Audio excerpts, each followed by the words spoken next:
Research. Our speaker today will be Professor Aisling Boyle. She is the professor in School of Social Science and Education and Social Work from Queen University of Belfast. Okay, her interest in the field of English language teaching and education, and also research in education program.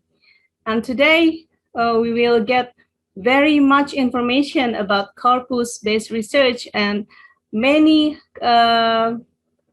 research that we can get, corpus research that we can get from the internet and from other, and we can retrieve it from the internet that can help our research doing well. Okay, to Professor Aisling Boyle, time is yours. Thank you very much. Thank you very much indeed. First of all, many, many thanks to Dr. Dina and Dr. Adi for the invitation to join you in this short course program. I think it's a very innovative program and I'm delighted to be invited to participate. So thank you very, very much indeed for that. Thank you very much everyone who is here attending.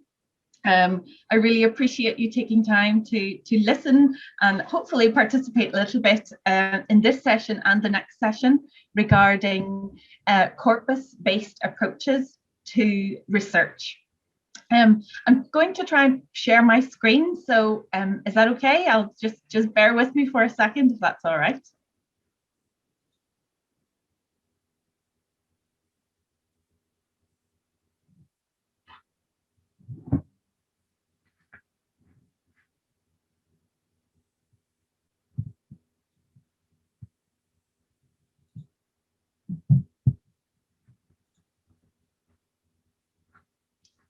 Okay, can you see a PowerPoint presentation? Perfect, thank you very much, Dina, thank you. Is it big enough? Is that okay? Great, okay, thank you very much. I appreciate that, and please do interrupt me if something goes wrong or if something is unclear, please do let me know. So as Dr. Dini and Dr. Adi and Sita had already mentioned, my name is Aisling Boyle. I'm at Queen's University in Belfast.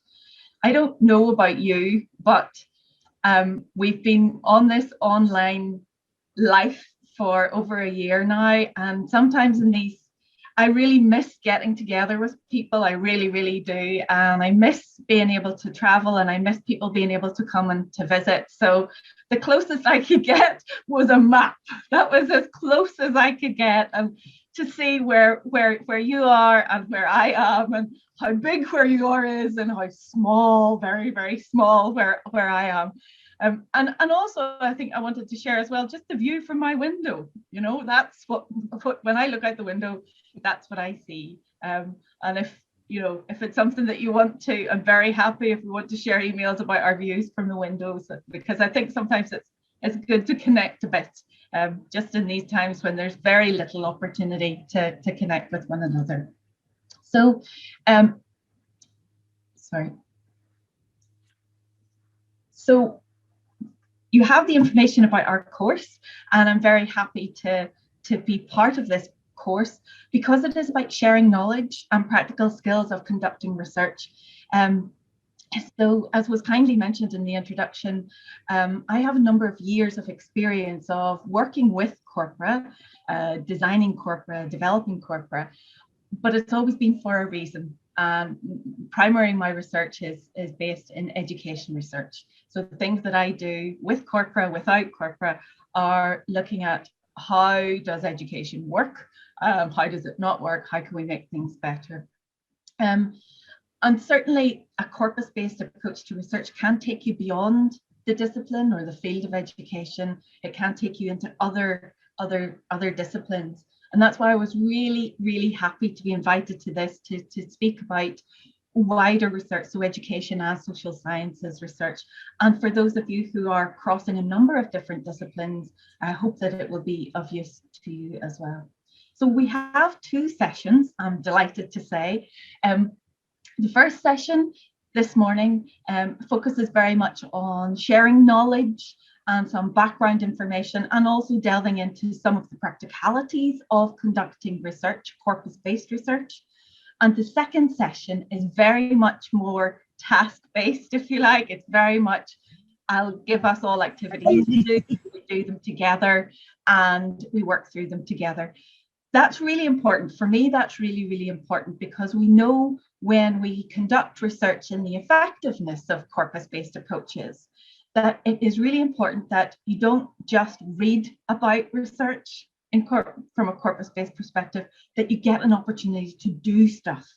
You get an opportunity to be able to work with data, to analyze data, to understand and interpret what that data or what the results of particular analytical programs give you. So that's really, really important. So I hope you will join for both sessions, both today and for next week's session, same time, same place, online.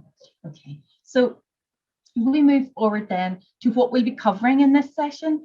I realize I always tend to put too many things in, and so please be assured that all the slides that I use here, I will send them on to Dr. Zudi and Dr. Dina to share with you. So please don't worry about taking notes or anything like that. They will go to you as they are. And so some instances I'll have put in a couple of more examples than maybe I'll go through here, but that's really for you to go back over the notes and to do a bit more exploration if you have the time and the inclination to do so. So this afternoon, we'll be looking at what is a corpus. We'll be looking at why frequency is important. And we'll be looking at why use corpus-based approaches. For this session, as it is a short course, I'm not assuming that everyone has a background in linguistics. I'm not assuming that everyone already knows what a corpus is. And actually, that's a good thing, because there are different understandings of what a corpus is and why frequency is important and why we should or should not use a corpus-based approach. So this is a very open space and a good space for us to talk about different perspectives as well. As we move through the session, we'll be looking a bit more at beginning to talk about some of the practicalities around selecting a corpus, possibly building a corpus, looking at reminding ourselves about the transcription and the annotation that's necessary for some text-based analysis. And throughout the session, we'll be looking at the different tools of analysis, because primarily that's what using corpus-based approaches is about. It's being able to select data and to select the analysis tools that you will use to find out the research question that you want.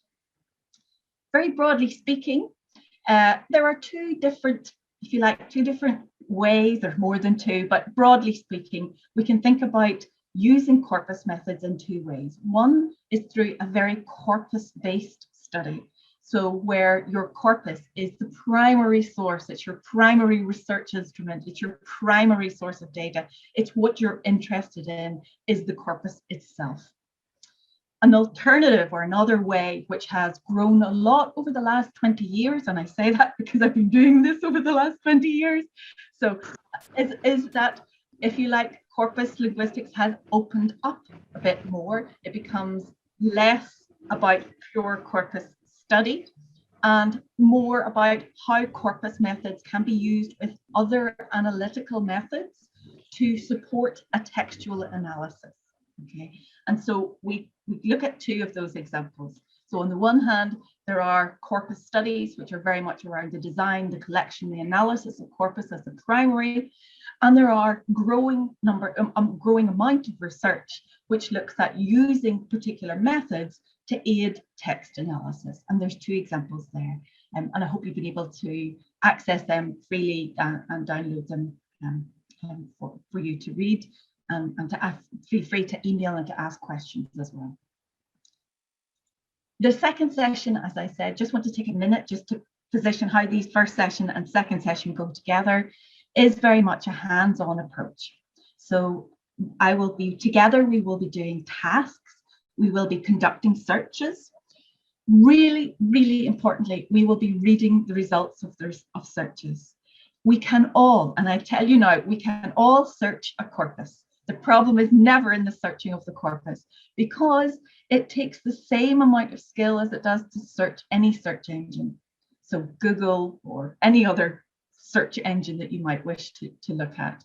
It takes those same kinds of technical skills, and in some instances can produce similar types of results. But what is really important for us to get our hands on is to be able to read the results of searches and also to interpret those results.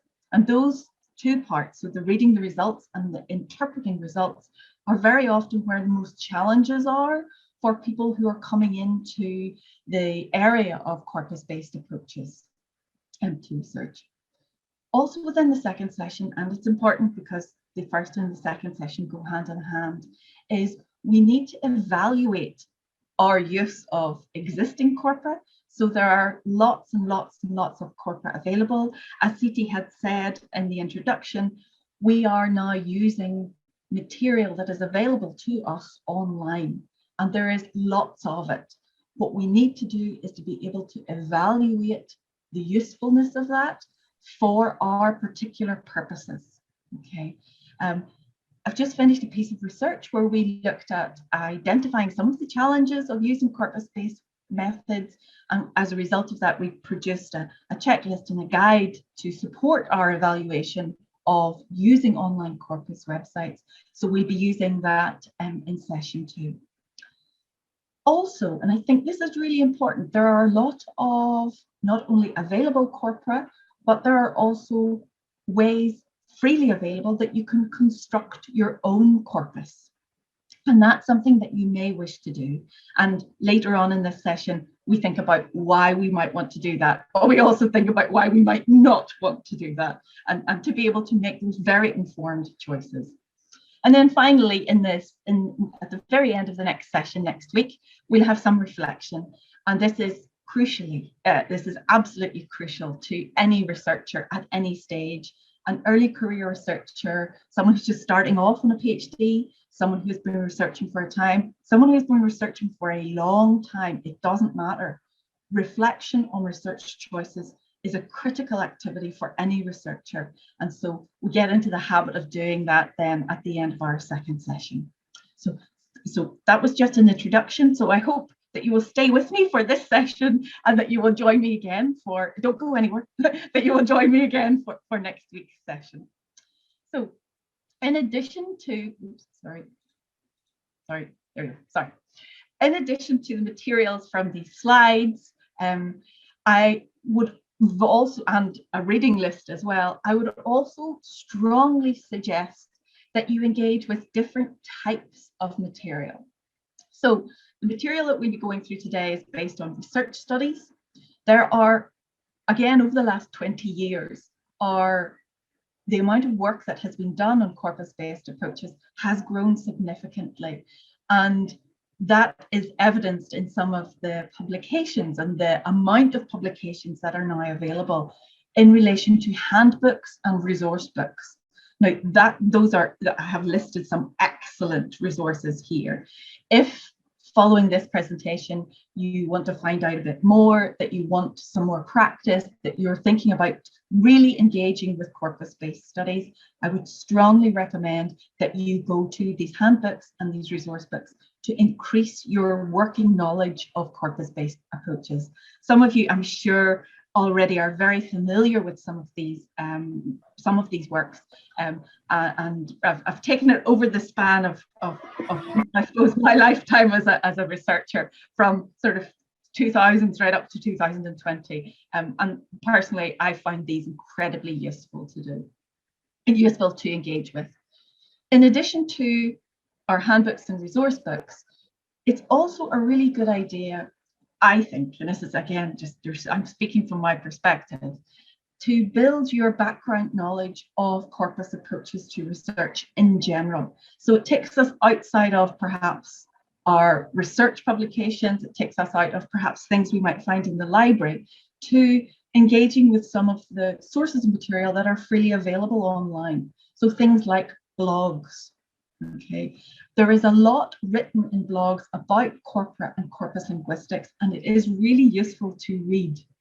Okay, this particular one that I'm highlighting here, this is from one of the research councils in the United Kingdom, here where I am, and it's a very famous Professor Tony McHenry, talking about how corpus linguistics contributes to society. And it's written in the form of a blog, so it's very accessible and it's short, and it's, you know, you can click it while drinking your coffee. It's easy, but it gives background knowledge to the way in which corpora are used or can be used in society and in research.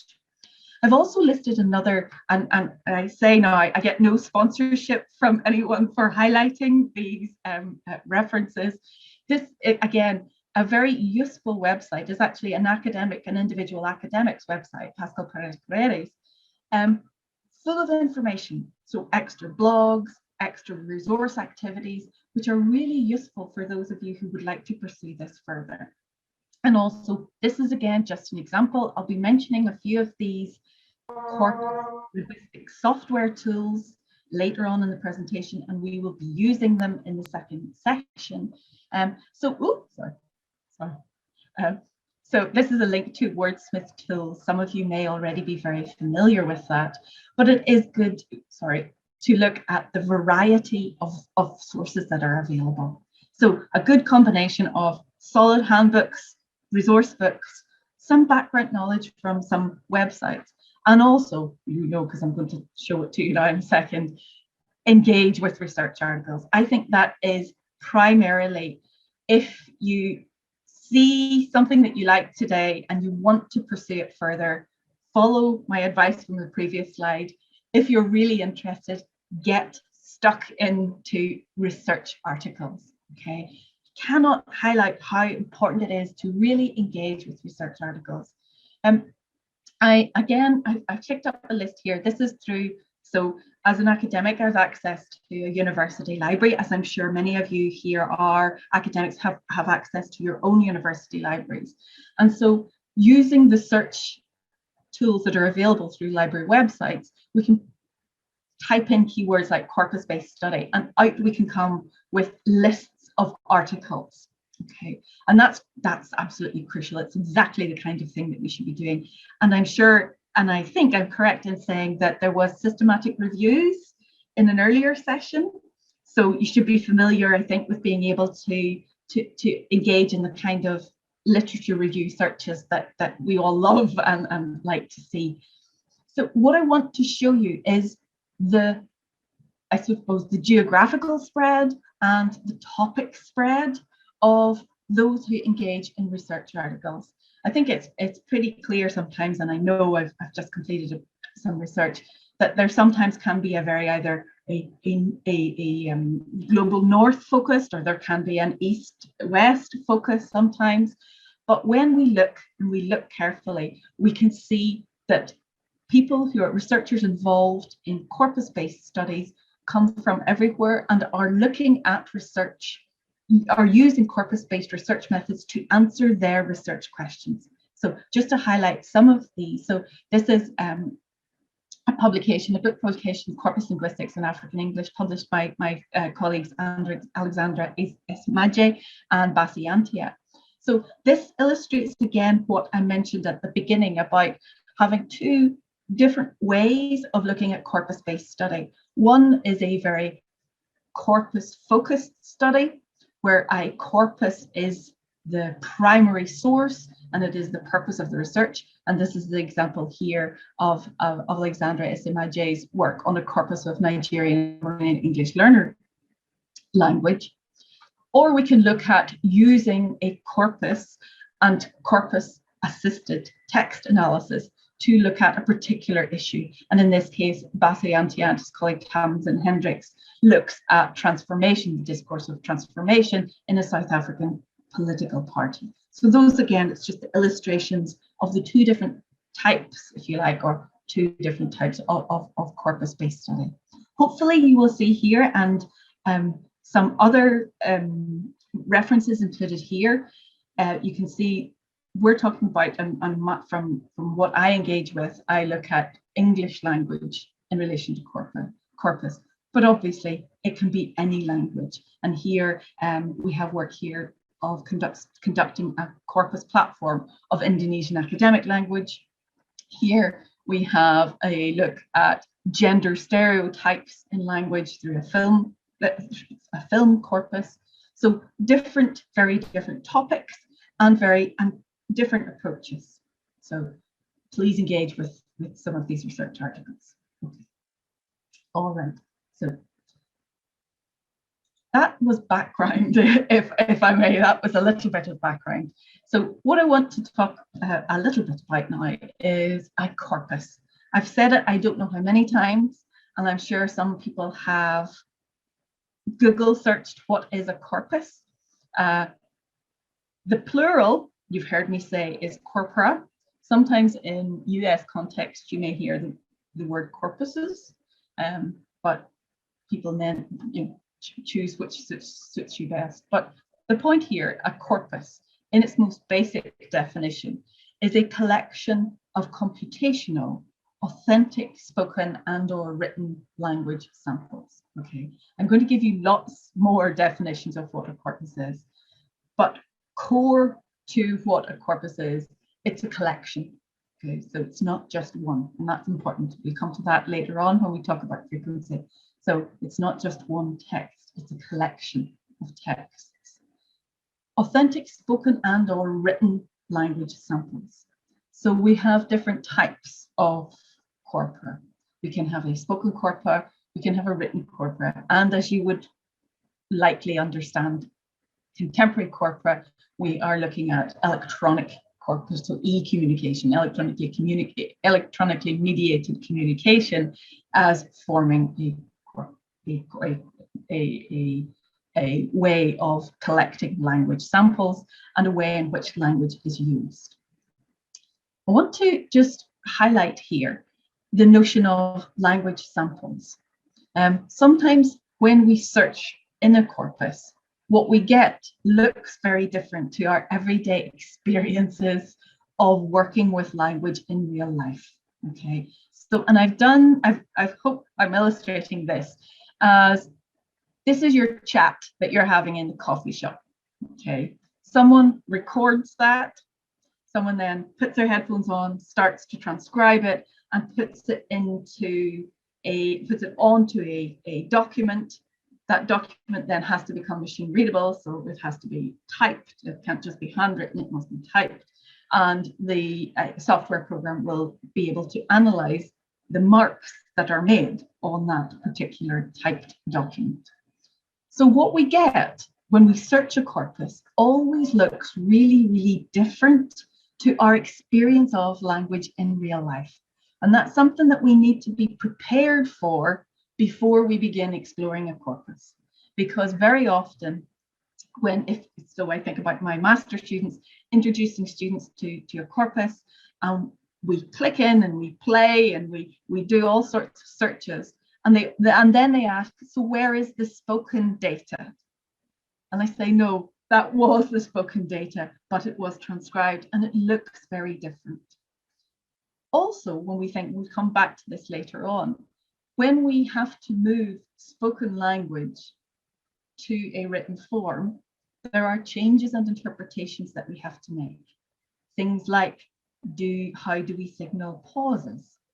How do we include hesitations? Do we include the noises that we make when we produce speech, like and well, and the tuts, and the other noises that contribute meaning in some way? So how do we transcribe those? What do we do about those? We'll have a look at that later on. But that's, I think, one of the warnings that we need to have before we begin looking at a corpus, that it will look a little bit different to our own experience of language. It looks different to how we would imagine our coffee conversations would have. It looks different to what we have in our hands as a newspaper or as a book. It looks different. And I say this because having worked with colleagues and students in corpus linguistics and introductions to using corpora, there can be a lack of trust. What's in this corpus? Is it really made up of conversations Is it really made up of classrooms? Is this real? It doesn't look like how I imagine it to be. And that's part of what we need to think about when we're using a corpus. But it's also, in some ways, the beauty of using a corpus, because it takes us away from our intuitions that we might have about language and gets us faced with, or faces us with, the data and the evidence of what happens when we use language. Okay, so what is a corpus? So I said I would give you lots of definitions, and here they are. And it is important that we do have a shared view of what a corpus is in relation to the literature that has accumulated over the last, since the early 60s, really, beginning to look at corpora. So a corpus is a collection of naturally occurring examples of language texts that are stored and accessed electronically. Part of particularly significant for a corpus study is that the collection of texts have been sampled to be representative. So, and then we use the phrase representative here as it is in other areas of research life when we talk about sampling, when we talk about drawing conclusions. It's the same representative there as it is here. So it's right. What does this represent? And sampling is the same. How much do we need? When is enough enough? So that is the same as any approach to research. As I mentioned before, it has to be computer readable because it uses corpus software. Now, I've listed some of the famous corpus software and free corpus software in some instances, and I'll talk a little bit about that later on. And there are very many updated versions of these different software that are available. Some are free, some are free for a trial period, and some are not free that you have to sign up for. But I have the links, and we'll talk through ways of being able to work out what's best as we move through this session and the next. You'll see here I have also included in brackets references to key papers, key books. Again, if you are interested in, please take up these references and pursue them further. So just as a summary, really, the defining characteristics of a corpus is that it is a large, and I realize here large might mean different numbers to different people, and we'll talk about that in a moment, a principled collection of natural texts as the basis for analysis. Okay. It's empirical. It analyzes actual patterns of language use in texts. It uses computers for analysis for both automatic and interactive techniques. Now, automatic and interactive techniques we will talk about later. Automatic, the program does it for you. You don't have to do anything.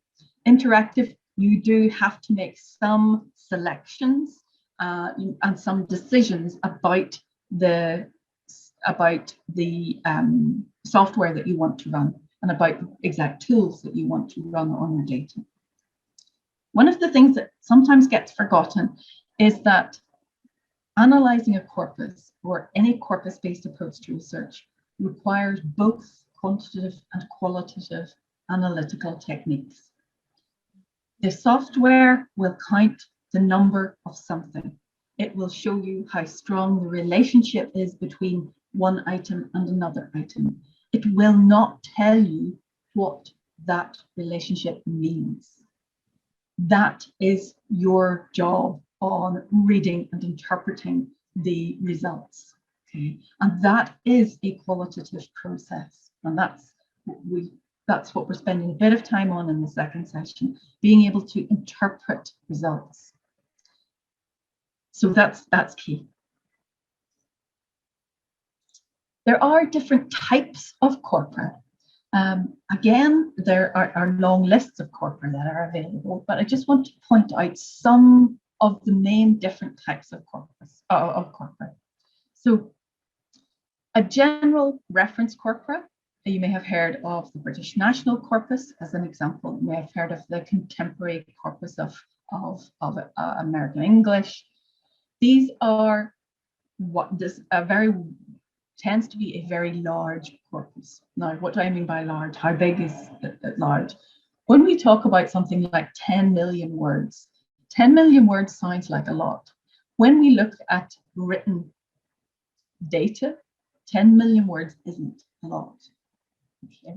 If you think about a research paper as maybe being 10,000 words, you can think about a PhD thesis being about 80,000 words. When we start to count those up, when we talk about the size of written corpus, so corpora collected from written texts, we're talking hundreds of millions and as being large. That's quite different to a spoken corpus. If you have a 10 million word spoken corpus, that's quite large. Why is that quite large? Well, we know how difficult, how resource heavy it can be to both collect spoken data, to transcribe spoken data. So it's very, very, very resource heavy. And therefore, it's hard to get. Not only is it in relation to transcribing, but it's also in relation, you have to physically go and get spoken data. It has to happen in real time. If you want to record a classroom, you want it to create a classroom, a corpus of classroom interaction, you need to go and record that classroom. So you need the real time. You need then to be able to transcribe that. And we know that transcription, we mentioned it later on, transcription can take anything from 4 to 20 hours for say half an hour's worth of recording, depending on the transcription convention followed. And that is dependent upon the type of analysis that you want to conduct. But when we talk about types of corpora, we have general corpora or reference corpora that they're used. They have very many different types of texts. So they have a section on newspapers, on prose, on scientific writing. They may have a section on conversational interaction. They may have classroom interaction. They may have medical encounters. So they cover a really wide variety of contexts and different text types within that. A specialized corpora tends to focus on a particular language variety or any kind of parameter which helps to compartmentalize, if you like, a language use. So specialized corpora can be, for example, I put here my case, which is the Michigan Corpus of Academic Spoken English. So it's not just language in general, it's language in an academic context. It's not textbooks, it's not essays, it's only the spoken component of that. So it's things like lectures, seminars, tutorials. So it's specialized. So it follows a particular language variety or any kind of language parameter. Learner corpora, there are a growing number of types of corpora. Learning corpora are growing immensely. The number of them are growing immensely. They're a collection of texts produced by learners of a language. And you can see how, and that's an example there, the International Corpus of Learner English. Sorry, that's it. International Corpus of Learner English, where it's learner language, and that's being used quite a lot for those who work in the area of second language studies, looking and testing out different theoretical positions on second language acquisition. What we also have are comparable corpora. So a very good and long-standing example of this is the child's corpus, which some of you may be familiar with, is the Child Language Data Exchange System.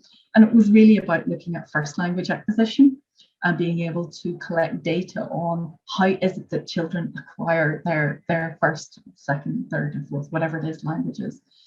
These comparable corpora, they are monolingual corpora, but they're built to the same principles, but maybe across different languages. So you may have, and there are child's corpora of Bahasa Indonesian. There'll be a child's corpus of Italian. There'll be a child's corpus of Irish. So they are built using the same principles so that they can be compared.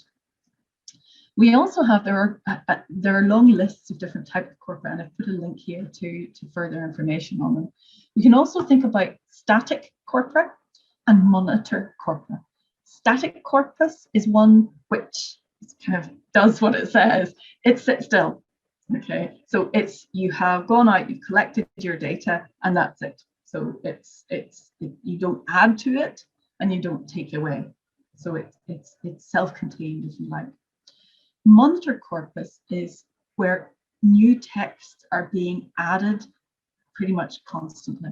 Every time a website refreshes, there will be new information added. So monitor is about accumulation over time. Synchronic and diachronic are good definitions, and those of you with linguistic backgrounds will be familiar with those references. So synchronic data, it's a snapshot from one period of time, whereas a diachronic corpus might be taking texts over a period of time, might be over 2 centuries, 3 centuries, 4 centuries, whatever the time might be. So synchronic is one point in time, whereas diachronic looks at it over time. So those are different examples of different types of corpora. But what I want us to do there, I've said quite a lot, and I think it's we're half an hour in. I want us just to stop for a minute and sort of sit back and stop looking at words for a minute, because we've talked a lot so far about text and corpus and what it is and the different kinds of things that it is. But are we talking about the same thing? So when I say text or when I say language, are we talking about the same thing? I'm not sure. Okay. If I asked you, what is language? What would you tell me? What would you say? Would you say, what is language? Oh, language is English. Language is Bahasan Indonesian. Language is something my child is learning. What is language? And I don't mean this to be greatly philosophical, but it is an important question for any researcher to ask of themselves and of their colleagues. What is it that we are doing? How are we conceptualizing the core of what we are doing? And I very much like this quotation from Guy Cook and Barbara Seilhofer. Language is viewed, and I'll just show up what I mean, because there are so many ways in which language is theorized. So language is viewed in various theories as a genetic inheritance, a mathematical system, a social fact, the expression of individual identity, the expression of cultural identity, the outcome of dialogic interaction, a social semiotic. Language is the intuitions of a native speaker, whoever they might be, the sum of attested data. Language is memorized chunks. Language is a rule-governed discrete combinatory system, or language is an electrical activation in a distributed network. Whoa, what is it? So if I was to ask, if we had a poll, right, what is your view? Are we sure we would have one? Have we decided? Do we know? And this is the point that I just want to make clear, is that there are various theoretical ways of viewing what language is. And as researchers, we don't have to pick one side or the other, but we do have to understand that more than one perspective exists. And we have to then be able to say, right, well, for the work that I'm doing, for the research questions that I'm posing, for the core topic that I'm interested in, I would like to look at language as an expression of cultural identity. Or I would like to look at language as a collection of memorized chunks. Whichever theoretical perspective that you are interested in, that's fine. There is no right and there is no wrong. And language, that's on the one hand, the beauty of language is that we can explore it from these different perspectives. But I think as researchers, we need to be clear about what our perspective is. How are we conceptualizing language? Before then, we kind of start exploring, how often something occurs. Well, what does it mean then when we say how often a particular expression occurs? Okay. So just sort of to stop and to bear that in mind. There is no difficulty with that. Okay, language-related issues in social sciences and the investigation of language-based data for social sciences are often found at the meeting points of disciplines. You know, if we think back to that, the coloured quotation, if we think about genetic inheritance, we think biology and language. We think about mathematical system, we think about logics and language. We think about social fact, we think about language and society and sociology. Individual identity, well, that crosses everything, doesn't it? And it's important to think about those connections. And there's absolutely nothing wrong with having different perspectives on language. We need different perspectives on language, but to be clear about what it is that the research that we do, that it comes from. And so any language-related topic has the potential to be examined from any number of disciplinary perspectives. I just want to give you an example of what I mean by that. So I mentioned before, I'm interested in language and education, but even within language and education, it can be looked at from very different perspectives. So for example, sociological perspectives on language may look at how classrooms reproduce embedded ideologies. Language and education from psychological perspectives may look at how the language of classrooms enhances cognitive development. So that's the example of psychology. Other perspectives view language and education as fundamental to the formation of communities of practice. It's related into philosophy and culture. Language is fundamental to the formation of social, professional, and individual identities in a school context. And of course, we do also have a philosophical perspective, and work here of Andrew Stables, I think, is very interesting to read, where even in language and education, schools don't exist. It's just discursive spaces into which schools are manifest. And so those different disciplinary perspectives have also been, I suppose, typologized. So not only do they come from different disciplinary perspectives, but we can position them along different levels. And I think this is, again, for researchers, it's useful to think about how we can put our research in perspective with position our research relative to others doing similar work or not so similar work. And so this comes from Nancy Hornberger's work, and it's here. I've included this reference here because I think it is a really, really good reference to do, research methods in language and education, for those of you interested in that. Looking at macro levels and micro levels, and looking at the way in which language and education, language and the disciplines collide with one another. And you can see this clearly. So from looking at theoretical and historical perspectives of researching the sociology of language to looking at the micro ethnography in the classroom. Okay, so this language covers so many things and can be looked at from many different perspectives and disciplines. Again, it's not about trying to decide what's good and what's not, or it's not about deciding what should be researched and what shouldn't be researched.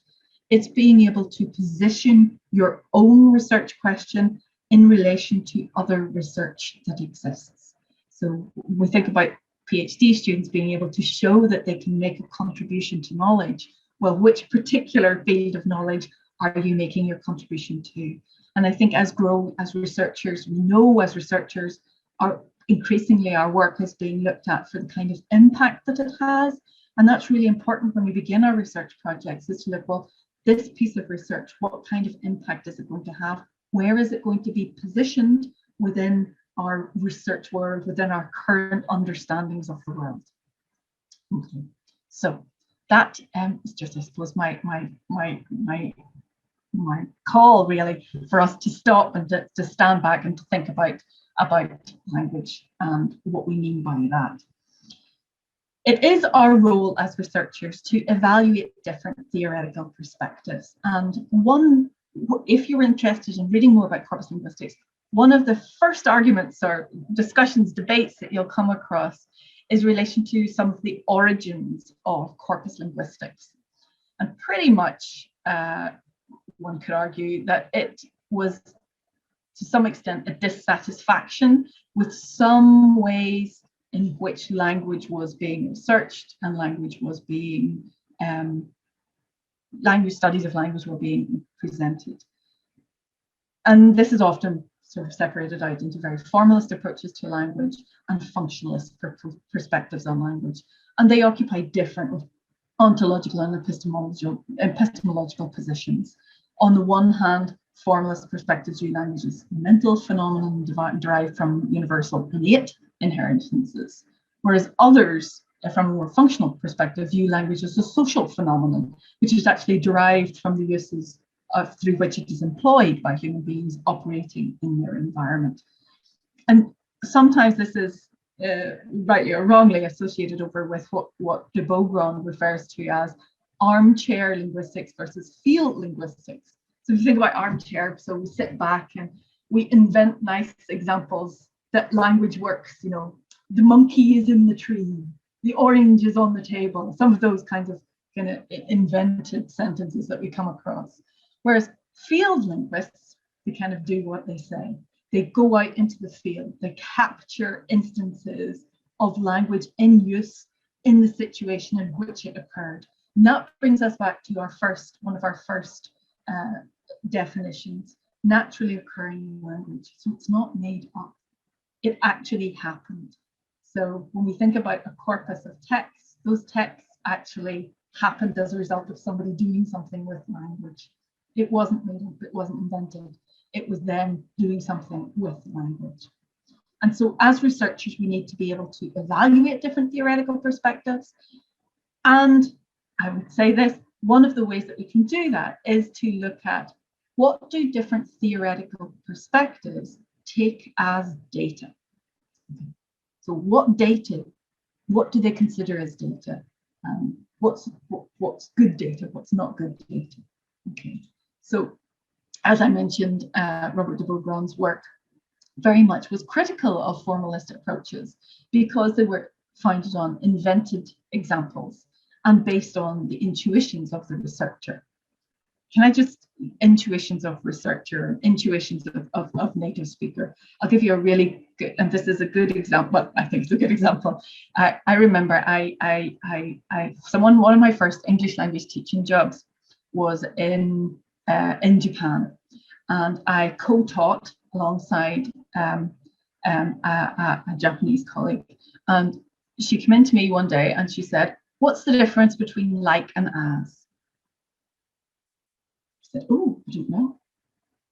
She said, "What? Why do you not know?" "Oh no, well, what do you mean? I don't really know. What's the difference between like and as?" And I started to give a very unsatisfactory answer. And she looked at me and she said, "You're a native speaker. You're supposed to know." And I thought, oh, crumbs, right. Am I? Why am I supposed to know? Why am I supposed to know that? And so there is some versions of approaches to language that would see invented examples and the intuitions of the researcher or in the relationship to language and native speaker as being it, as being the thing that you look at. But actually, we know when we collect lots and lots and lots of examples of language in use, intuitions of a native speaker. First of all, I'm not really sure I'm a native speaker of anything. It's one, I'm just not sure about that. But why would our intuitions be stronger evidence than examples of the language that we use? And that's the point here. So, and that's, I suppose, the part of the context around which corpus linguistics emerged, because it does place fieldwork linguistics, if you like, at the center of any language. Excuse me. Excuse me. Sorry, I'm talking too much. Any places it at the center of our data, places it at the center of what we want to do. So it's real language, it's people using language. So these very these very stereotypical business conversations. People actually do things with language. We forget that. We are doing things with language right now. Some of us are trying to teach, and some of us are trying to learn, and some of us are trying to speak. We're all trying to do things with language. Other ways in which, and these again, just some examples for you to think about how you can evaluate different perspectives. And I think this applies to all approaches that you might think about for conducting research. So this is not just about corpus linguistics. Think about how the core thing that you're interested in, how it is conceptualized. How is language conceptualized? Is it a series of mathematical systems? Is it how people operate in context of operate in the social world? Think about the type of data. What is considered data in that particular theoretical perspective? And in relation to language, how is language use conceptualized? So on the one hand, language use, is it just one thing that everybody uses the same? There are such things as standards, or everybody uses the same. Or in fact, does our language use change depending on context? So my language changes depending whether I'm talking to my son or whether I'm talking to my grandmother. So why does that happen? What accounts for that? And then also about the language user. So going back to what I mentioned about native speaker and native speaker intuition, just because I was born in a particular place and spoke a particular language, what does that mean? Does that mean that I'm the expert in language? I don't think so. Okay, right. I'm just conscious of time, so I'm expecting Dina already to shout at me if I go over, or but I would like to move on now. If everyone is okay, feel free to get your tea or coffee or buns or whatever. It's been an hour. Would you like to take a break? I'm okay. I'm okay if that's all right. Okay, that's okay. Yeah, you can carry on. Okay, great. Thanks very much, Dina. Thanks. But please do tell me if it's if it's better to take a break. One of the things that's key to looking at corpus-based approaches is frequency. Okay, and why is frequency important? Frequency, first of all, what does it mean? How often something occurs. Okay, so how many times? So I can think about how many times during the course of this presentation I have said probably. How many times during the course of this excuse me, presentation have I said the word corpus? And knowing that it's being recorded and knowing that it might be automatically transcribed, we could actually search and see how many times has Aisling used the word corpus, and how many times has she used the word corpora, and how many times has she used the word corpuses. I can tell you now that the word corpuses will be very low in the list of frequencies. It's not a word that I'm awfully fond of saying, and my mouth is not awfully fond of saying it either. But frequency, it's how many times something occurs. Why is this important? Why is this a core concept in corpus linguistics? Well, going back to what I mentioned before about how placing language and meaning in its situated context of use is central. What we discover when we do that is that the meaning of a word is affected by the company that it keeps. Okay. Now that's a very old reference to Firth in 1956. The meaning of a word is affected by the company that it keeps. If you want to stop for a minute, just think about the word blue in English.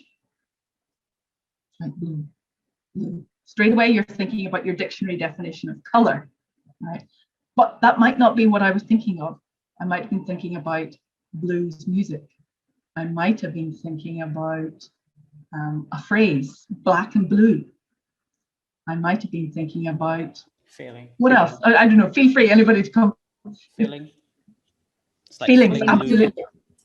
Yes, feeling blue. Feeling sad. blue. Yes. Yeah. Feeling blue, absolutely. Yes. Can I say feeling red? No, Can I I say mean feeling to- red?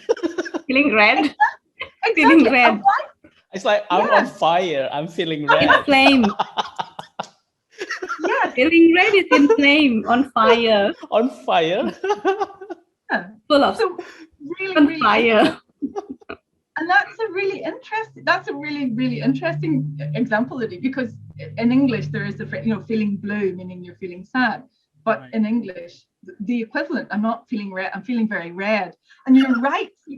When you think about someone feeling red, their blood is boiling, they're angry. Right. But the actual, I'm feeling red, that phrase doesn't really occur. But the one blue does. Okay. Really, and we only, that's not, we're not looking at things that are possible. So it's possible, it might be possible to say it is red, but it doesn't happen. So we're not looking at what is theoretically possible. We're looking at what actually happens. And we're looking at how words take on meaning from their context of use. Okay. And that's where Firth's very, it's long quoted phrase, a word is affected by the company that it keeps. And that's pretty much the foundation for corpus linguistics. I've referenced here Wolfgang Teuber from 2005, who put out a manifesto of corpus linguistics. And for those of you who are interested, it is a good read. Go and have a look. And he sets out a number of, if you like, principles or a number of standpoints that existed at that time in corpus linguistics. And it was very much about the importance of frequency as a parameter, as what we are interested in are recurrent patterns, co-occurrence of words, okay? Words that go together, words that frequently go together. And we can think of ones that are very fixed. We can think of things like, well, I'm here in the north of Ireland, so I'm instantly going to say fish and chips, fish, and I'm always hungry. So, I'm going to say fish and chips. So fish and chips is a very fixed phrase. But there are other words that, so fixed meaning that they very, very frequently co-occur with one another. So much so that they almost become a chunk of language. They occur so often together that they've actually, if you like, they've become concrete, fixed. And that, when we look at examples of language in use, we see that happening a lot. We see patterns a lot about how words prefer the company of other words. I just want to skip through to another example here, which I hope I have. Okay, just to give you another example, right? So this is the use of pretty as an adjective. Pretty not meaning, nice and lovely, but pretty meaning quite or moderately. So it's quite cold, or it's quite, how are you today, Udi? Oh, I'm pretty good. So that's how it's being used. But you can see, so pretty, so I'm pretty lucky, I'm pretty good, I'm pretty cool. But you can see here, what's the preference? So looking at a corpus, so large instances, we can see that pretty, being used as an adverb, prefers the company of good. Okay, it overwhelmingly prefers the company of good. So words take on their meaning from their associates, from their, if you like, the words that they occur with, and they kind of stick together a little bit. They like them and they stick together. Okay. So that's just an example of, to show you what I mean when I say that words take on the meaning. The word is affected by the company that they keep. And that's pretty much what's most fundamental to corpus study. What also is particularly important around frequency is that growing research, both in first language acquisition and second language acquisition, seeing how important frequency is in relation to acquiring a language. Okay? So that's not just about the more often that you hear something, the easier it will be to learn. That's not just about that, but it is about how frequently certain items co-occur with one another, and whether or not they actually become so tightly bound together that they become fixed. They become fixed phrases, they become units lexical bundles, call them whatever you like. I've got some of them listed here. The beauty, I think, of using corpus linguistics is that searchable items in a corpus, they may be one word, but they don't have to be. You can search multi-word units. There is no privilege of the boundary of a word as a unit. Okay, so the word's not always your unit of analysis, right? There's no privilege on that. And of course, there's discussion to be had that when we talk in spoken discourse, do we talk in words anyway? How do we know? Okay, so again, some of the ways in which we might want to think about what it is that we're doing with it. Okay, right. Sorry. I want to talk a little bit now about different tools of analysis. Okay, so I've preempted a little bit of that, and I hope you'll bear with me. I suppose the other thing that I should have said, Dina and Uri, is that if anyone has any questions, I'm more than happy to.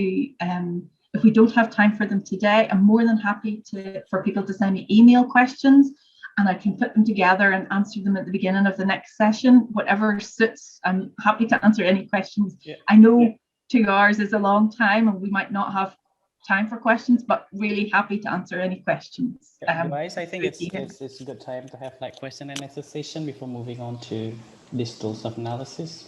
Otherwise, okay, sure, yeah. Yes, No problem. Okay, Pak Udi. Yes, please. We continue. Yeah. Continue to question and answer. Yeah. All right. Okay. Okay, to all participants, now we open question and answer for the first session, talking about corpora. I think this is really interesting, Professor Esling, especially when you say about color. Color means many things.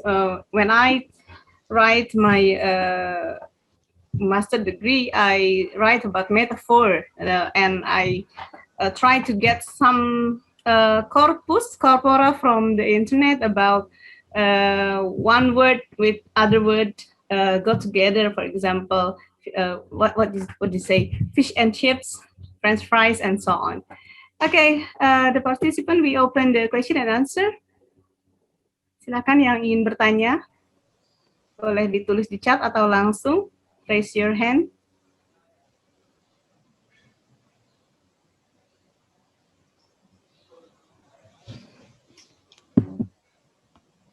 Today there are 209 participants, Dr.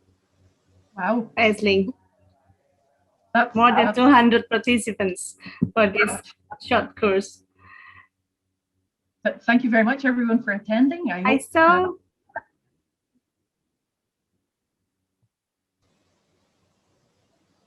Okay.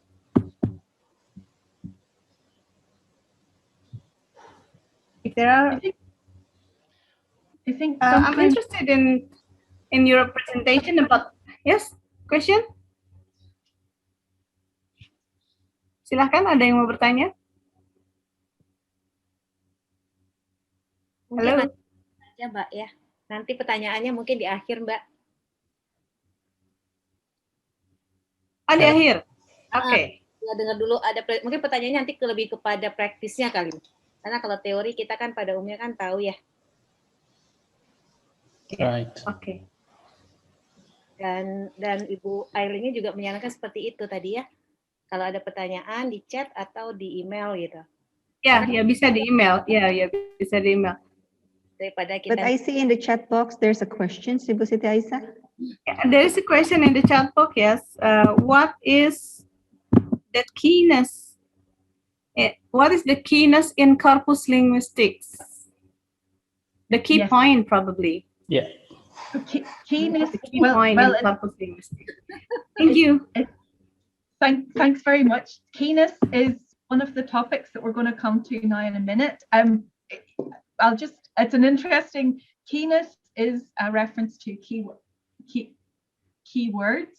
So the keyness of a text. So when you compare two texts, what are the main differences, if you like?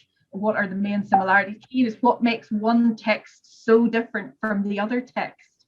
And I have some examples here. So keenness is absolutely a term in corpus linguistics, and it's about, if you like, it's this particular qualities of a text that make that text that text. Okay, so one of the examples I have later on is about Romeo and Juliet. So the writing of Shakespeare, Romeo and Juliet. When you compare the text of Romeo and Juliet with all of Shakespeare's other works, there are very strong key words that come out of that. And you can imagine what they might be. They might be, go on, love. It's love. Romance. Romance and, well, Love. or whatever. Yes.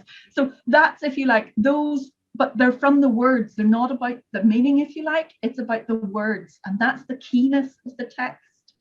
And how you get keenness is comparing texts to see what is it about this text makes that text it. You know, what's key about that text compared to another text. And so I'll mention that a little bit further on. But yes, if that's what keenness is about, then yes. And there are different ways that we can explore keenness. And I have an example later on from my own work where I used corpus linguistics as to assist in data analysis. And the kind of effects of that. But yes, so keenness is definitely a phrase in corpus linguistics. If you're asking me about what's the key to corpus linguistics or what's the key to corpus-based study, it's about data.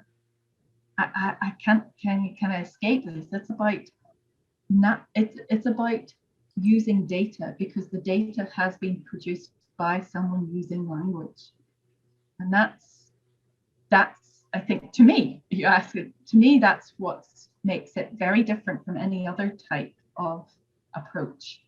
It's about the language that you were produced was produced in a context by a human being, you know, and they didn't use it just for the fun of using language. Well, they might have done it for the fun of using it, but they were doing it for something. So, you know, you can sense my Hallidayan traditions about, you know, systemic functional linguistics as we do things with words. And I think that for me is the keenness about that's what first attracted me to corpus linguistics. Was it was looking at how people actually use language, not how they should use language or how someone else thinks that they should. That's not the point. It's about how we do use it. Thank you for that question on keenness. Okay, thank you, Dr. Aisley. Another questions?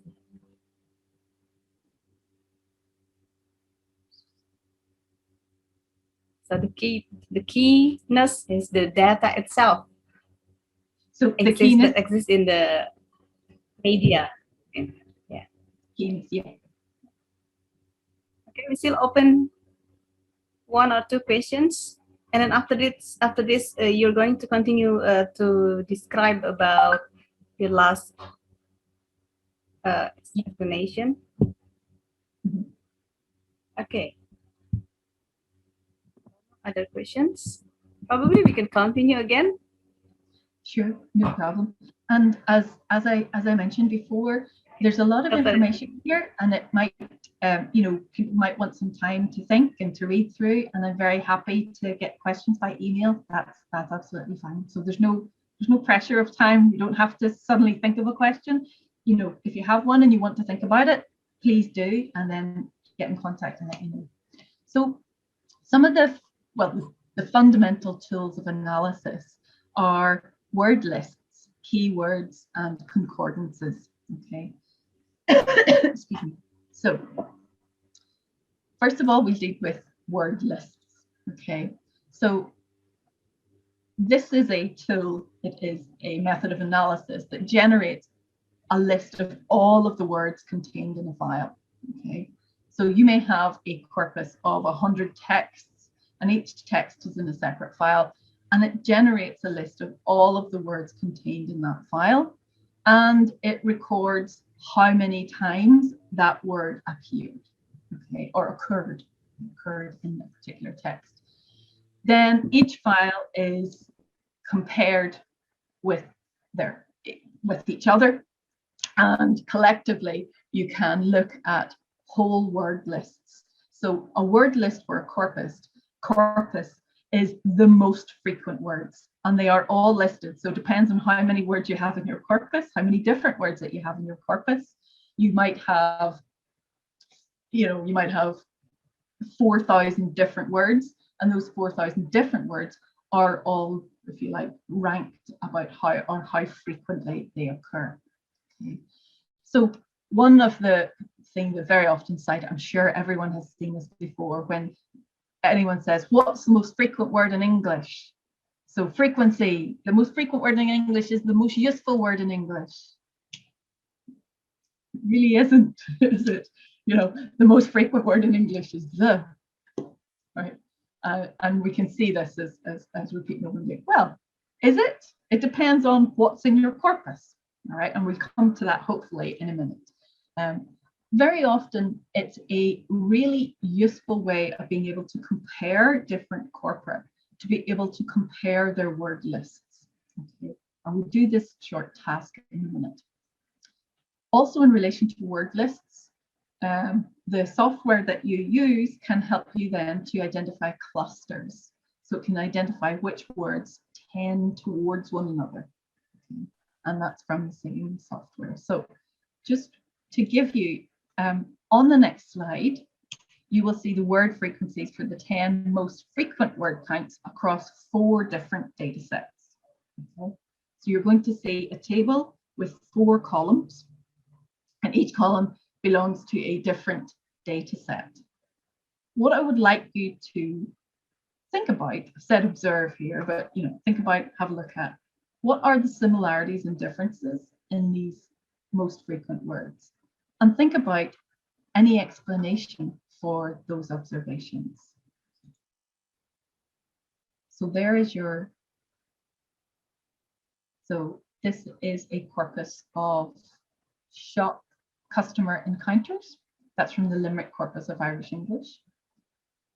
This is a corpus of friends discourse, so casual conversation. This is the Australian corpus of English. And this is the Cambridge International Corpus. So 4 different data sets: shop discourse, friends discourse, Australian Corpus of English, Cambridge International Corpus. And this is the rank. So the most frequent word in the spoken corpus is from the shop discourse, so shop encounters, is you. Okay. In the friends discourse, it's I. Now, this is not Friends, the TV show that's coming back. Sorry, no, it's not. It's Friends as in casual conversations. Okay. The Australian Corpus of English, the Cambridge International Corpus is the most frequent word is the. You'll see here as well the distinction between spoken corpus and the written corpus. Okay. So, what's the difference? What's the similarities? And can you offer any explanations for these differences or similarities?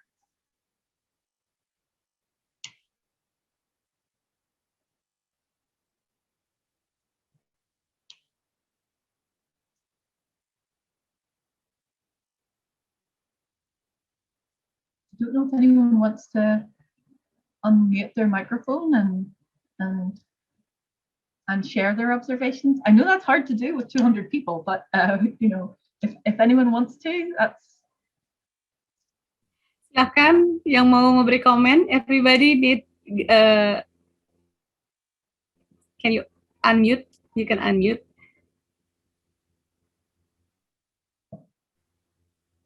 Give comment or something. Silakan untuk partisipan. It's maybe it's too late in the afternoon, or they are shy. I understand. Maybe for the next session. Maybe for the next session, so you get to know me. Yes, maybe for the next session. Next session. Now, don't be put off. Don't be put off coming to the next session. You don't have to talk if you don't want to talk, but it's just that, if you want to, share. I suppose one of the things that we notice straight away is this preference for the in the written. Okay, why might that be? Okay. Well, what we know is that the and all here particular together, they make up noun phrases, don't they? And we know that writing is, has a lot of noun phrases, less so perhaps than spoken. All right. Yeah. Why is that? Well, it's when we think about what we have to do in speaking and what we have to do in writing. Writing, you've got lots of time. You've got time to think. You write something down, you correct it, you write it again. Speaking doesn't happen like that. You don't have that time. It's very time pressured. You don't have the luxury sometimes of being able to think and talk at the same time. Personally, I find that very difficult, as you would probably imagine from my talk. How do we plan our speech? We can plan our speech. Obviously, we do plan our speech. We anticipate what we're going to say, and we try to communicate our thoughts to another person through our articulators moving and sounds coming out of our mouth. But we do so very, very time limited, and we do so when we are under quite a lot of cognitive strain. We're trying to maintain eye contact. We're trying to think about what we're going to say next. We don't really have much time to produce noun phrases or to think about the order of things in the way that we do with written discourse. Or we can say that in spoken we have the data describe the context of the situation. Can you say that? Absolutely. Yeah, because I know in spoken is quite different. It's a more informal, and we can see the situation there. While in the written text is quite, it's a little bit rigid. What you call it? Formal. Absolutely. Oh, perfect. That's absolutely perfect. Yes. And informal and formal, spoken and written, we know there are these key characteristic differences because the situation is different. Yes, absolutely. Yeah, and we can see from the data here. You can see it very clearly. And you're right when you talk about context as well, not just between the written and the spoken, but between the shop. Yeah. What do people say when they're in a shop? Please, you, thanks. It's common. Exactly. Yes. Do you have, thank you, have you got, we know that we're saying you quite a lot. It's an encounter and it's a commercial encounter. So normally somebody wants to get something from somebody else. Yes. So there is a you, and, so we need that. And we can see that as well from the lexical items here. We've got please and thanks in there as well. So friends, when friends are talking to one another, what do friends talk about? Well, about you and I. Exactly. Yeah. Absolutely. And more often than not, we're telling stories. I remember. I did it just 10 minutes ago. I remember when I was teaching, and I was in Japan, and I was doing this. We talk. We tell stories. Yeah. Absolutely. Yes. Yeah. So we can see very clearly, not only is it the context, the situation of use, but it's also how we're using communication. Is it through a written medium? Is it through a spoken medium? And all of those things have an impact on the language that we use. And I suppose that's some of the beauty of using frequency, and some of the beauty of being able to compare corpora data sets with one another. And we do this. So this came from a word list. So we've been able to talk about all sorts of things based on these word lists. Great, thank you very much. Thank you, that's brilliant. We have our other word list from before that we've seen that as well. Also, this is a horrible, horrible picture. There are too many columns and too many numbers, but I just wanted to show you this as an example from the one of the readings that you had about being able to compare corpora. And so very often what we look at are the raw frequency. So the raw frequency refers to how many examples of that particular word was in that corpus. Okay. What we can then do is we can look at normalizing frequency per 1,000 words. Okay. So we get a statistic that makes it easy for us to compare corpora of different sizes. So if you like, it's a rate per 1,000 words. So that means that if I have a corpus that's 10,000 words, and I want to compare the frequency of in that corpus versus a corpus that's 100 million words, how am I going to do that? I need a normalized frequency. So the normalized frequency just gives me a rate that makes it comparable for me. So this is a horrible diagram, but I just wanted to show you that for that purpose. Okay. Because from that, we can also, it's a horrible diagram and it's a horrible looking table, but actually we can extract perhaps some quantitative data we might be more familiar with presenting about presenting things as they are in normalized frequencies. And clearly, what does this then show us? Well, this shows us, so let me go back slightly. The corpus that I'm engaging with here is a corpus of academic discourse.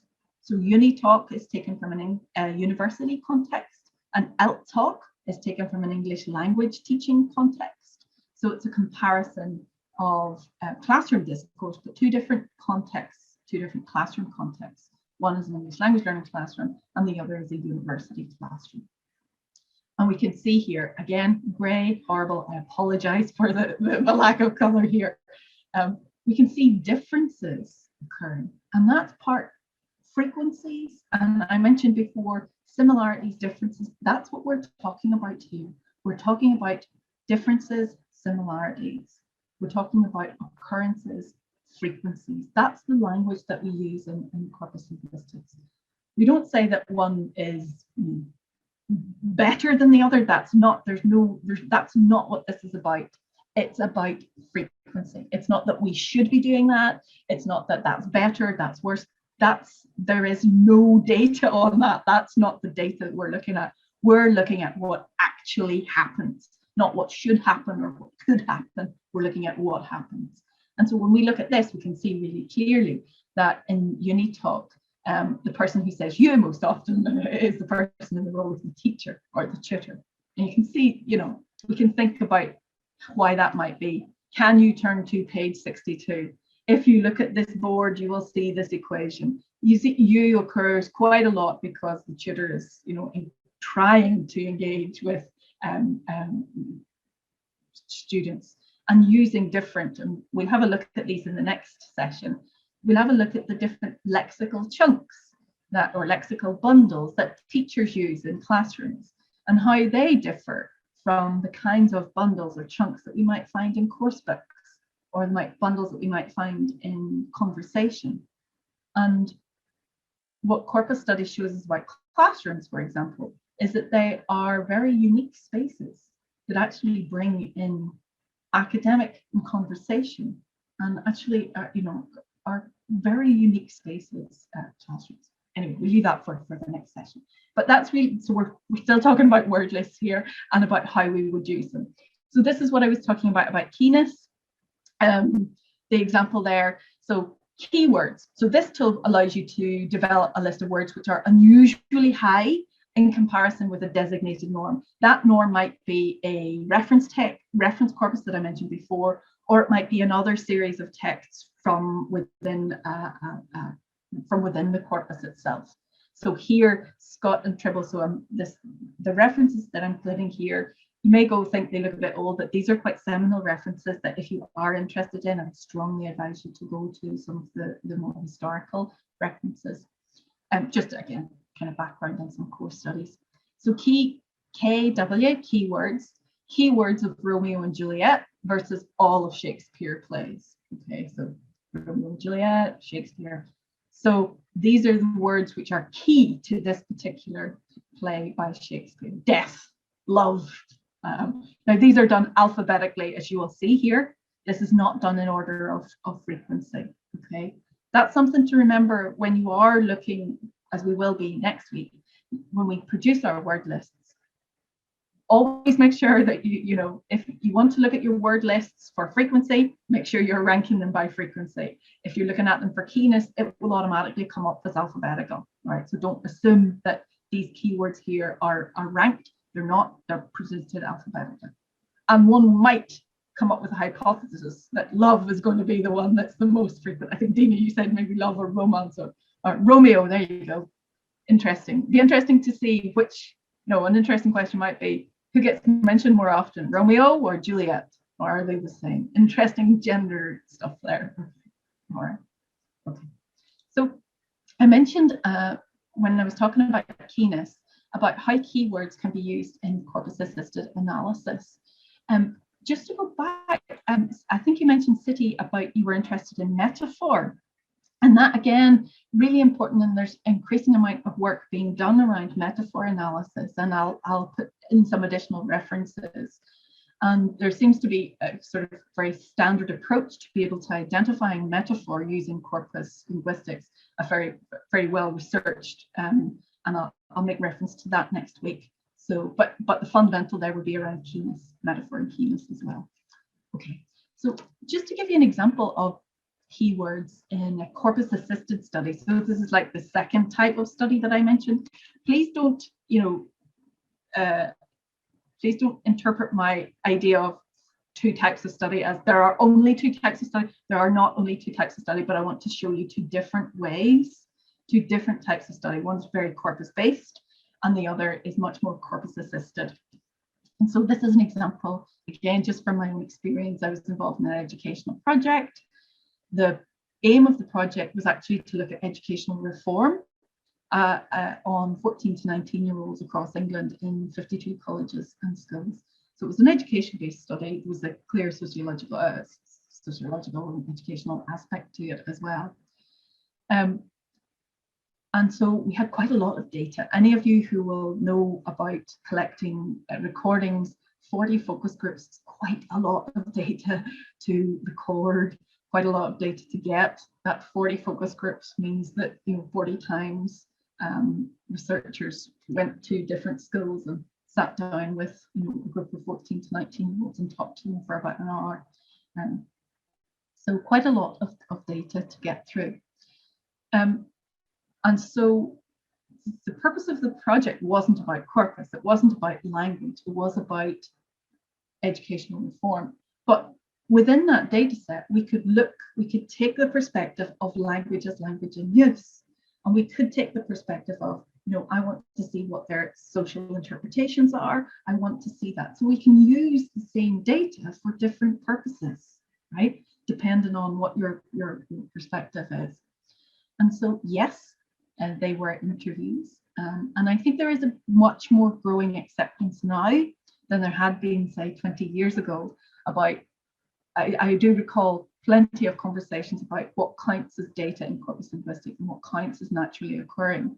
And naturally occurring at one point meant, you had to hide you hide your recording device, and it had to be so natural that nobody knew your recording device was there, because of the fear that, once people knew there was a recording device there, they wouldn't speak naturally. Now, obviously, we've come a long way since then, and now with ethics, and rightly so, about looking at the effect and the impact of research on research themselves, covert recordings are much less likely to happen unless for very specific purposes. So there's been a shift from looking at, well, what exactly is natural? Much the same as in, say, for example, an English language teaching context, where the idea of authentic language has shifted slightly. And here within a research environment, using corpus-based methods on interview data is growing in popularity, if you like, and is certainly much more common than it was before. So what are the benefits of being able to use corpus-based methods? A way of combining qualitative and quantitative, which sometimes we want to do.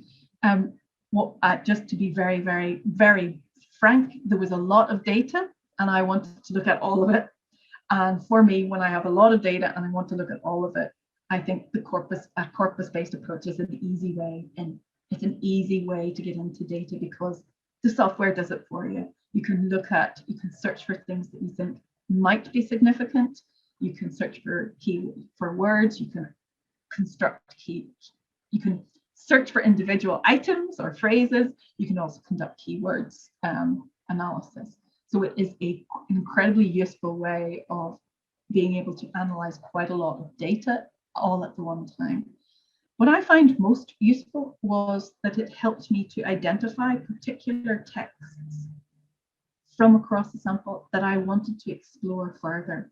Now, straight away, I could do that through an automatic, through the automatic software and automatic processing. I could identify which texts, for example, were strongly keyed on a certain theme, and therefore I could go straight to those texts rather than reading through 40 of them, which we do anyway. But you know, you want to start, in a way that's systematic as well.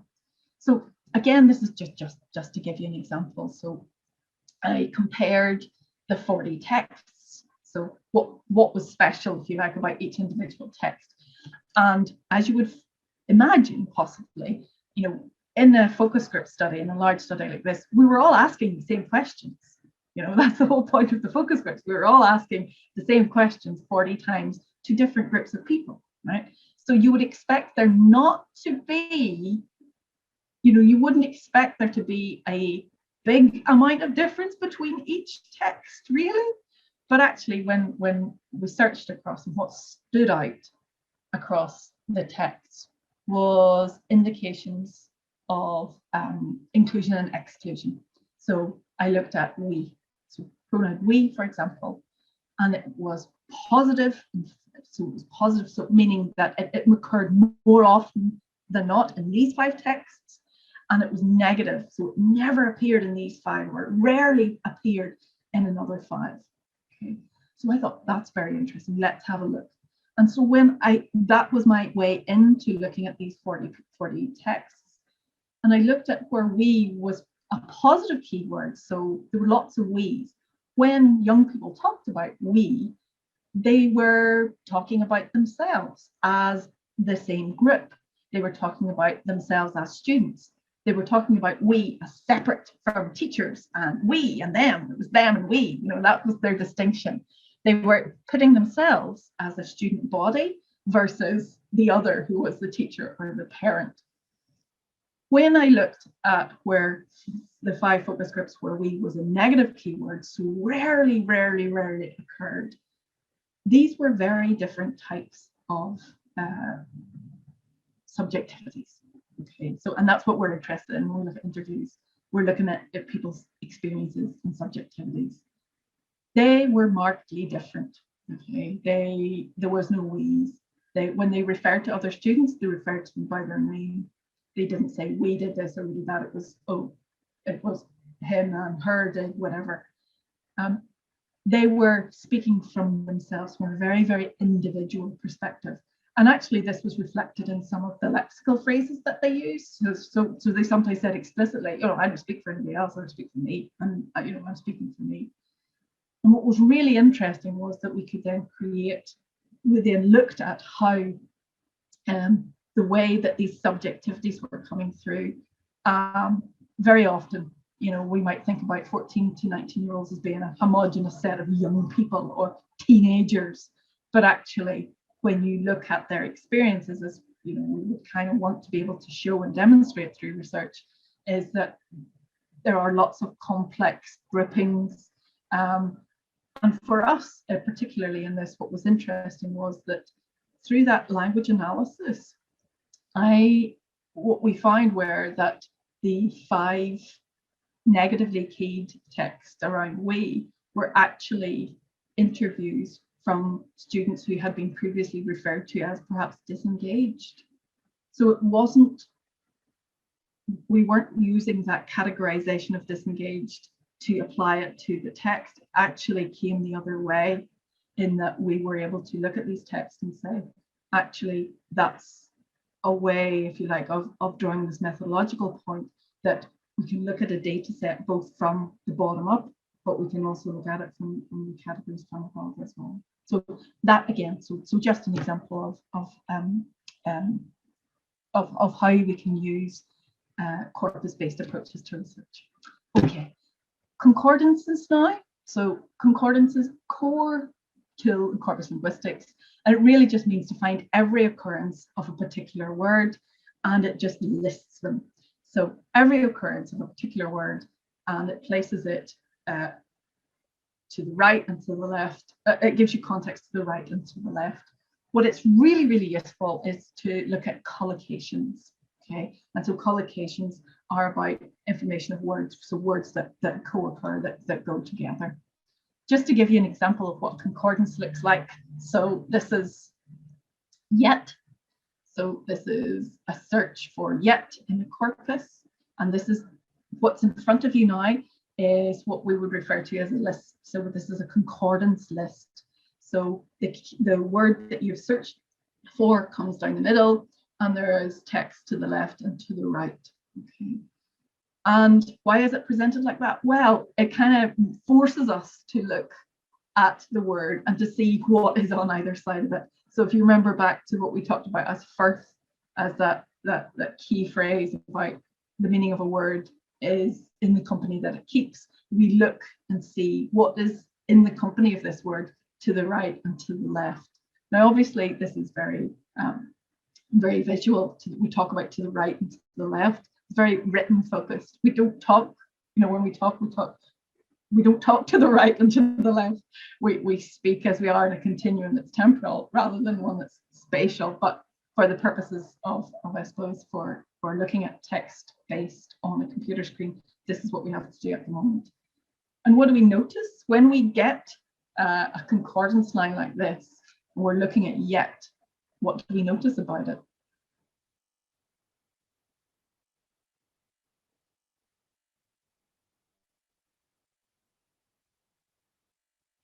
Well, for I suppose for the sake of time, what we notice about it, and I suppose this is the point about concordances, is that when they are put in this manner, that we can begin to notice things a bit better. Lots and lots and lots of examples come to us, and we can begin to look for patterns. And that's what looking at concordances is about. It's about searching for patterns. What is the pattern here? And the pattern seems pretty much here that yet is very often used in the negative. Okay, not yet, hasn't yet, haven't yet, not yet, don't know yet.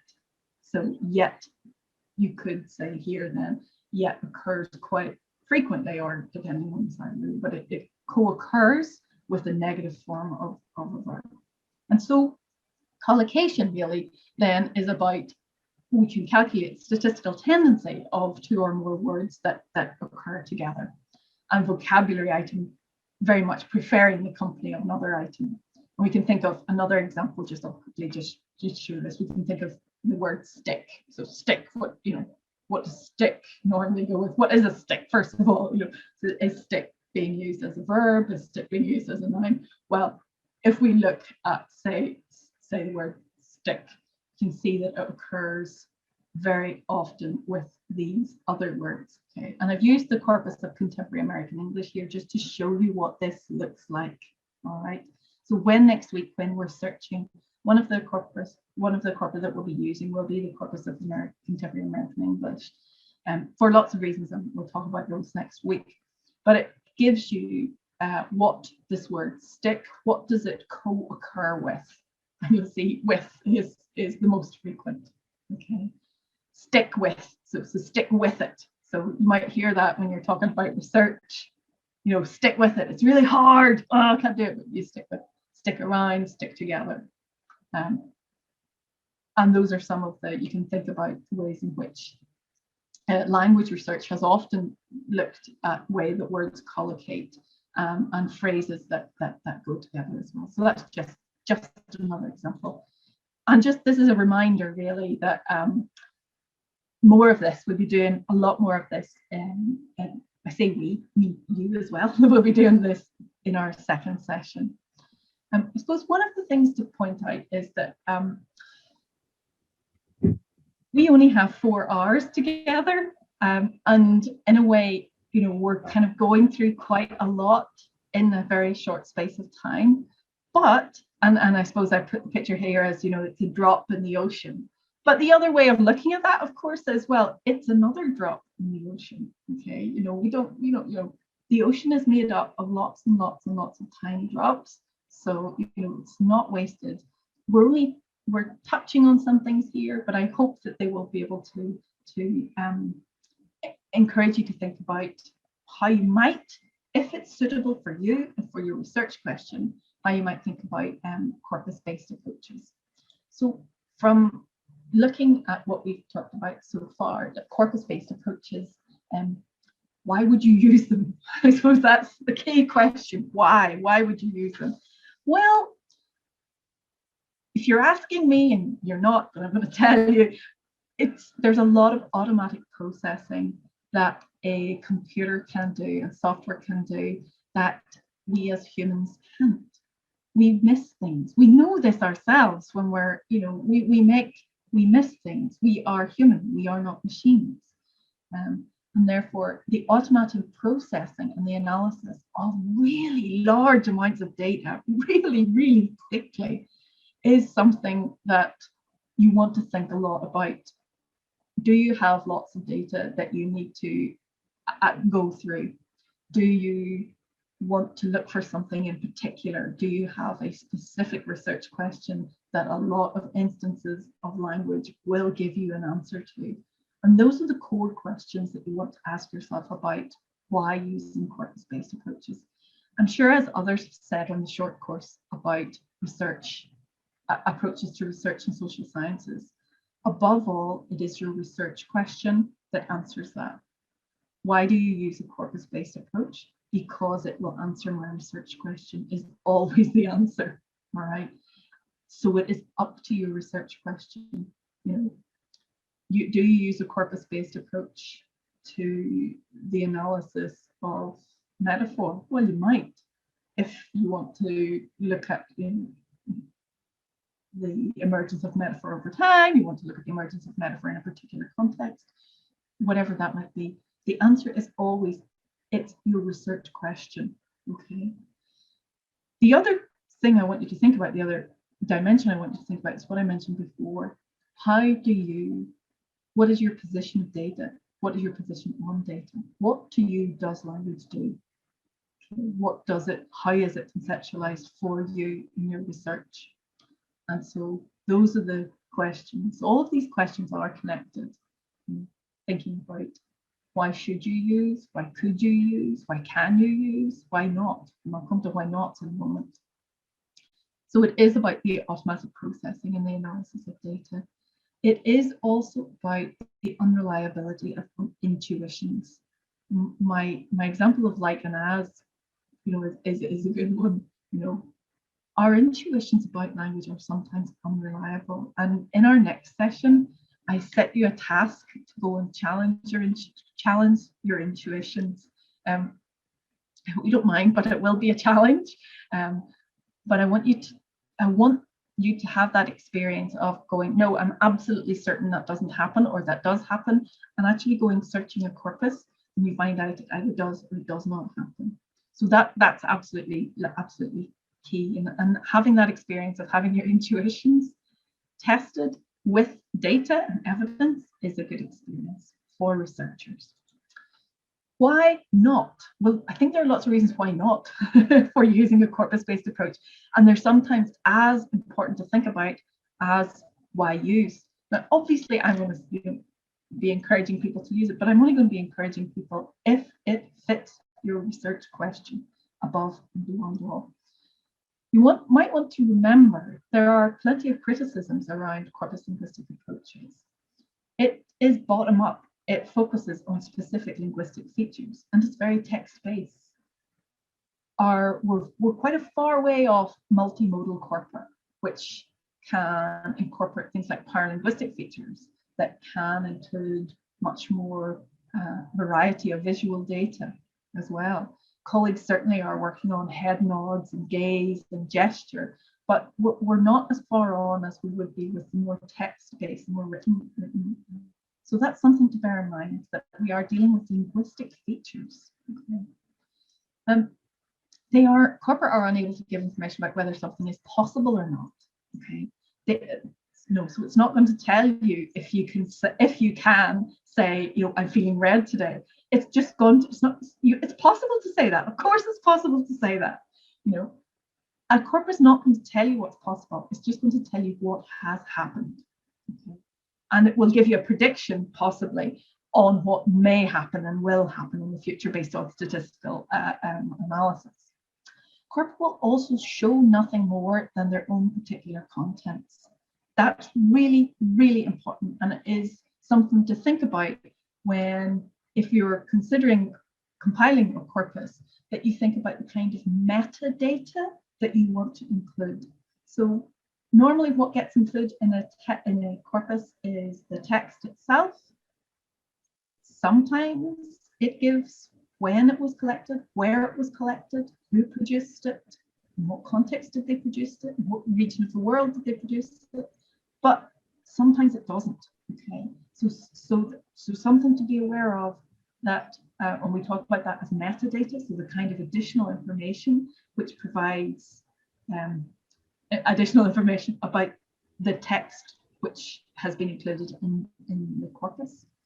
And also to remember that corpora offer evidence, but they do not give explanations. That's our jobs as human beings. We have to look at results searches. We have to interpret them like we were doing before with our 4 data sets. We have to look at that.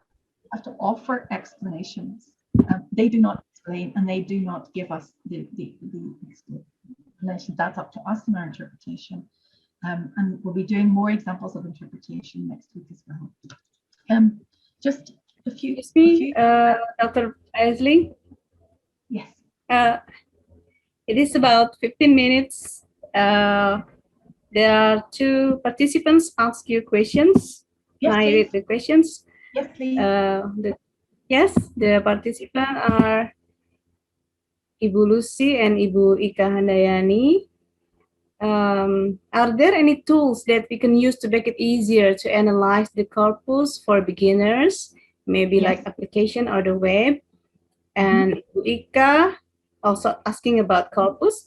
I'm on process to do corpus-based study on finding similarities between synonymous words, for example, say and tell, the word say and tell, and another project on finding differences about skill and ability. The tools I use EnglishCorpora.org, iWeb, and BNC. I'm trying to find out the collocation, frequency, and concordance. And the question, is it the right step? Or if I use certain dictionaries too to enrich the data? Okay, for example, I use Oxford, Longman, compared to iWeb and in English Corpora.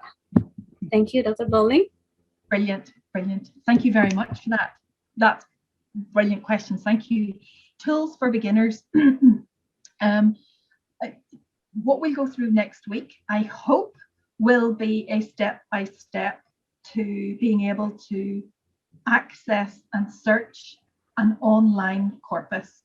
Now, they pretty much, once you have that first step that we will go through together of how to search a corpus and to interpret it, all of the online corpora pretty much use the same format and the same tools. Those 3 tools that I mentioned are pretty fundamental. And even though there are different even though there are different software, even though there are different things like Ageng, Wordsmith, Sketch Engine, some are available to download as software, some you use live on the web. They follow pretty much the same processes of having to search for an item and then being able to read your results.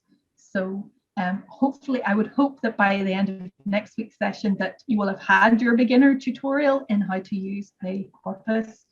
I'm not aware of any very early steps to do that, but quite a lot of the software tools that I've just mentioned, Sketch Engine in particular and Ageng, they also have YouTube videos which you can stop and start and go back over that take you through the processes that we'll be going through next week. And I can give you a list of those as well. So at the minute, there's no beginner tool corpus. They all pretty much use the same. But once you've been able to go through one, you will be able to do pretty much all of them. And also the YouTube videos for some of the associated software I actually find some of those really useful.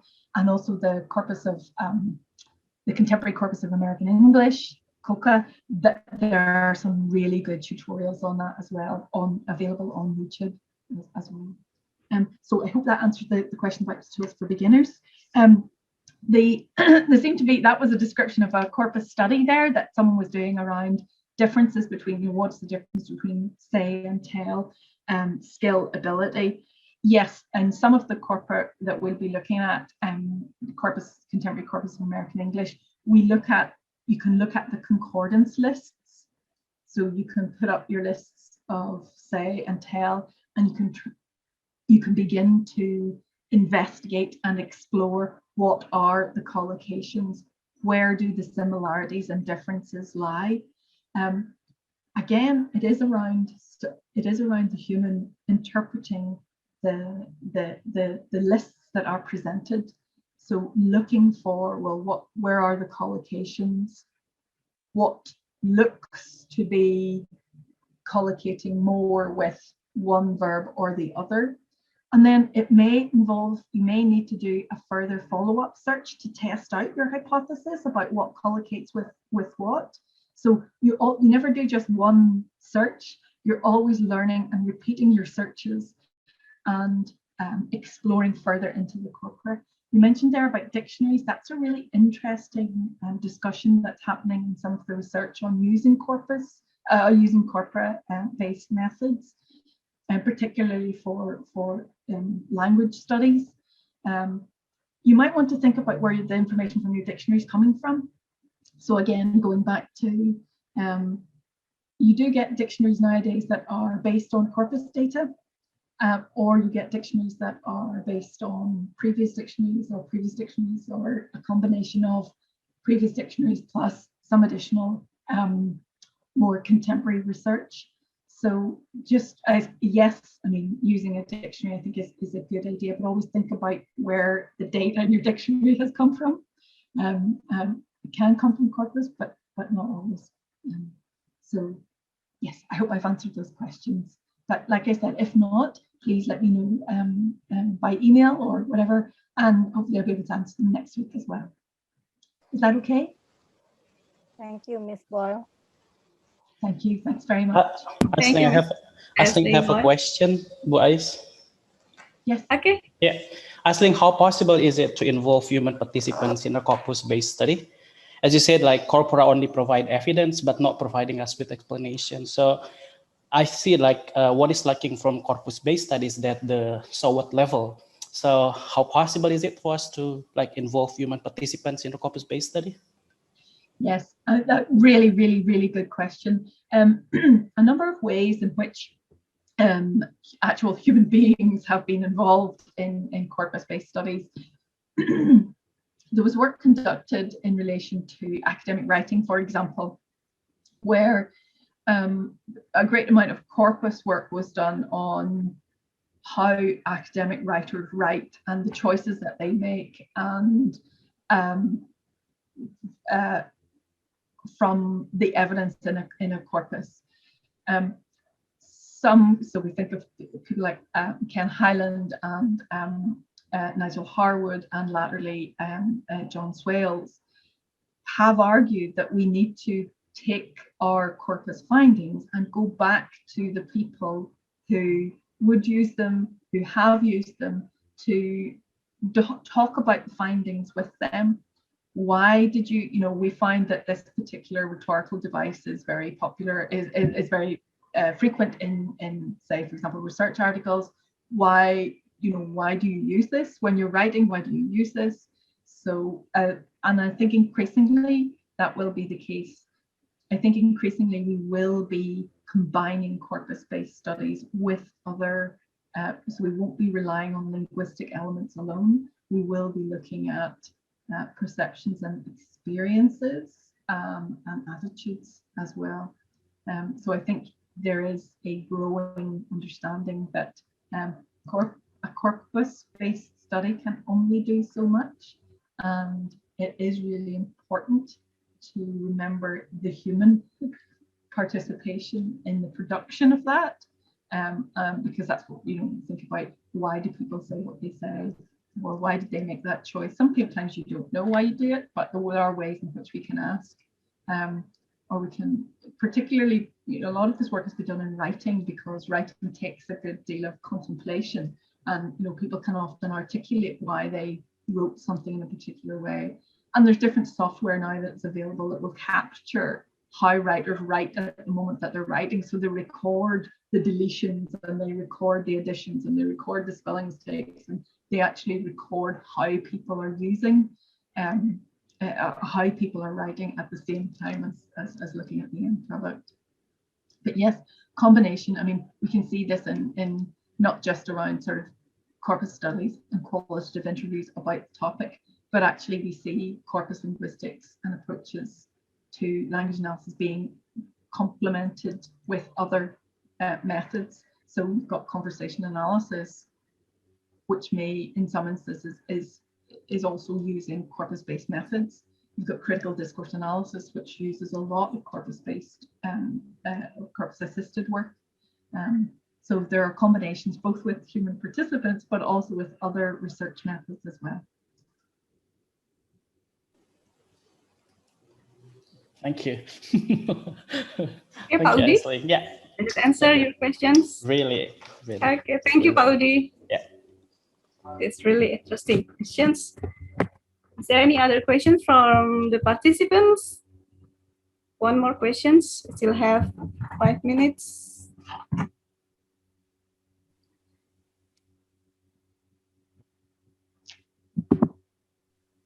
Okay.